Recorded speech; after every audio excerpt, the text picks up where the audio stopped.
अगर आप भी चाहते हैं सुमन मलंगिया एंटरटेनमेंट ऑडियो वीडियो सबसे पहले आप तक पहुंचे तो लाल बटन दबाते चैनल सब्सक्राइब करें और साथ में बेल आइकन दबाना ना भूलें।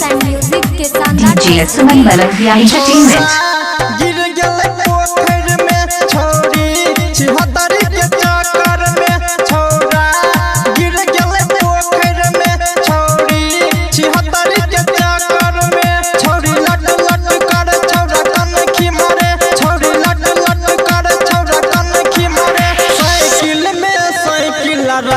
छिहत्तरी के चक्कर में छौड़ा गिर गेलै जाके पोखर में। छौड़ी छिहत्तरी के चक्कर में रोज पढ़े ल जाए छे हो।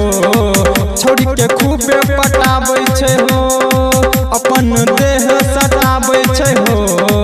केला छौड़ी के खियाबै छे हो। छौड़ी हट हट करे छौड़ा चटपट करे दहिया हमें दहिया सटाए।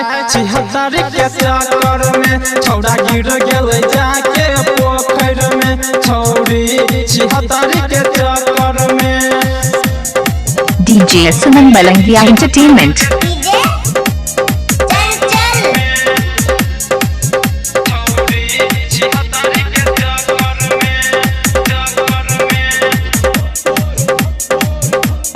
DJ Suman Malangiya entertainment.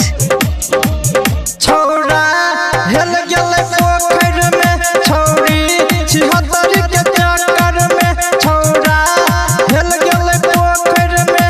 छौड़ी छिहत्तरी के चक्कर में। छौड़ी लट लट करे छौड़ा कनखी मारे। छौड़ी लट लट करे छौड़ा कनखी मारे। छौड़ी गिरलै धाई बाजार छिहत्तरा के चक्कर में। छौड़ा गिर गेलै जाके पोखर में। छौड़ी छिहत्तरी के चक्कर में। छौड़ी के पीछा पड़ल छै हो। Mobile number 8882432308। छौड़ा के भागै छै हो। छौड़ा के खूबे ललचाबै छै हो। छौड़ा के देखा के छौड़ी होश उड़ाबै छो बनिया अपन हिलाए।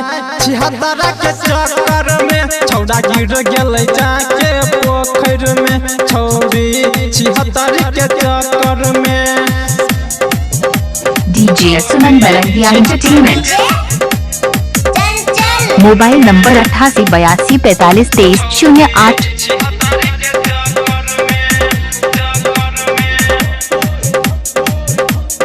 DJ Suman Malangiya entertainment. छौड़ा गिर गेलै पोखर में। छौड़ी छिहत्तरी के चक्कर में। छौड़ा गिर गेलै पोखर में। छौड़ी छिहत्तरी के चक्कर में। छौड़ी लट लट करे छौड़ा कनखी मारे। छौड़ी लट लट करे छौड़ा कनखी मारे। छौड़ी चोंच में चोंच लड़ाए राजा के चक्कर में। छौड़ी गिर गेलै जाके पोखर में। छौड़ा नीतीशवा के चक्कर में। डीजे चंचल कहे छै हो। छौड़ी के चक्कर में पड़ल छै हो। दीपक संतोष कहे छै हो। छौड़ी के फेरा में रहे छै हो। मजे सिन्नत रख गाना झूमे दुनिया जमाना डीजे पे कमर हिलाए। विजया के चक्कर में DJ Suman Malangiya entertainment. DJ Suman Malangiya entertainment 8882432308। माँ कोसी फिल्म्स एंड म्यूजिक के शानदार प्रस्तुति।